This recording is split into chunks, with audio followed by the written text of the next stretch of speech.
بسم اللہ الرحمن الرحیم۔ 5ویں پارے کے شروع میں یہ ارشاد فرمایا گیا کہ پاک دامن عورتوں سے تم نکاح کر سکتے ہو، لیکن تمہارے لیے حق مہر ضروری ہو اور تمہاری نیت پاک دامنی ہی کی ہو۔ اور دوسرے رکوع کے اندر یہ ارشاد فرمایا گیا کہ اللہ تعالیٰ نے مردوں کو حاکم بنایا ہے عورتوں پر، اور مرد کو اللہ نے فضیلت دی ہے عورتوں پر، یہ قاعدہ قلیہ ہے۔ لیکن اگر کہیں عورت اپنے علم و فضل کے اعتبار سے آگے بڑھ جائے تو اس میں ضابطہ نہیں ٹوٹے گا۔ پھر عورت اگر نافرمانی کرے تو اس کی اصلاح کے طریقے بیان فرمایا پہلے اس کو واعظ و نصیحت کرو اور اس کے بسترے الگ کر دو، اور پھر عزیز و اقارب میں سے کچھ ثالث بن جائیں اور ثالث بن کر اس عورت کو صحیح راستے پر لائیں، وگرنہ ان کے درمیان جدائی کی صورت ہے۔ اللہ کی عبادت کرو، اس کے ساتھ کسی کو شریک نہ کرو، والدین کے ساتھ حسن سلوک، قریبی رشتہ دار، یتیموں، مساکین اور پڑوسیوں کے حقوق بیان فرمائے گئے۔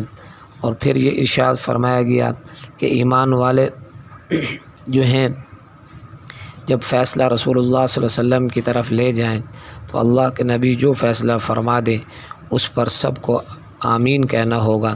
جیسے مشہور واقعہ ہے کہ ایک منافق اور ایک یہودی کا فیصلہ رسول اللہ صلی اللہ علیہ وسلم نے دیکھا اور فیصلہ عدل کی بنا پر یہودی کے حق میں کر دیا۔ اس منافق کو یہ بات ناگوار گزری، حضرت عمر رضی اللہ عنہ کے پاس پہنچا، کہنے لگا کہ یہودی کے حق میں فیصلہ ہو گیا ہے، عمر آپ کیا فیصلہ فرمائیں گے؟ حضرت عمر رضی اللہ تعالیٰ عنہ نے تلوار سے اس کا سر قلم کر کے فرمایا کہ جس کو رسول اللہ صلی اللہ علیہ وسلم کا فیصلہ نامنظور ہو، عمر کا اس کے بارے میں یہ فیصلہ ہے۔ اور آگے ارشاد فرمایا کہ جو اللہ اور اس کے رسول کی اطاعت کریں گے ان کا حشر انعام والے لوگوں کے ساتھ ہوگا، یعنی نبی، صدیقین، شہداء اور اللہ کے نیک بندوں کے ساتھ ہوگا۔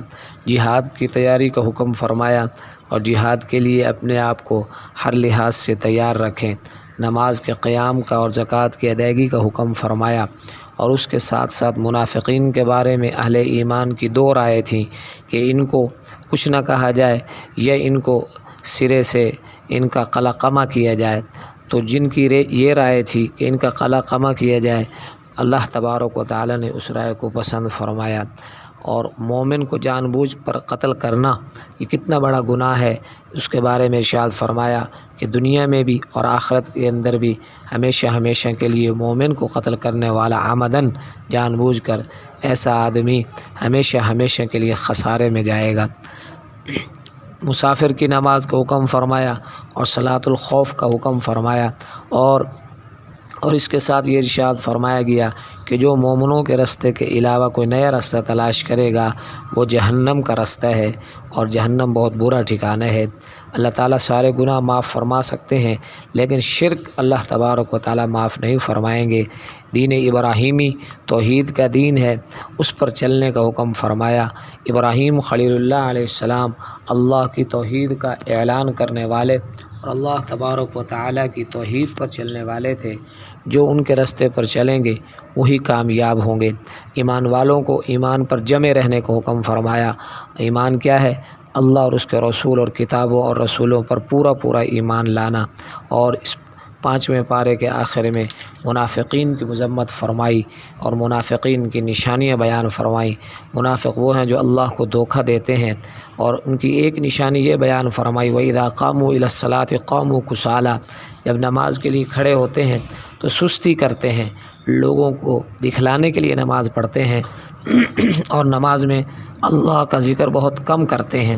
اور منافقین جہنم کے سب سے نچلے طبقے اور درجے میں ہوں گے، یہ ان کے لیے بہت بڑا اللہ کی طرف سے عذاب و ناراضگی ہے۔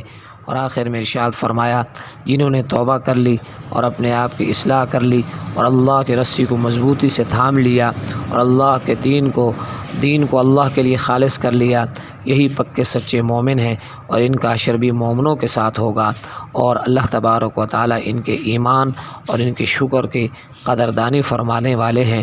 وَكَانَ اللَّهُ شَاكِرًا عَلِيمًا، اور اللہ جل شانہ قدردان بھی ہیں اور بہت علم والے بھی ہیں۔ اللہ تعالیٰ عمل کی توفیق نصیب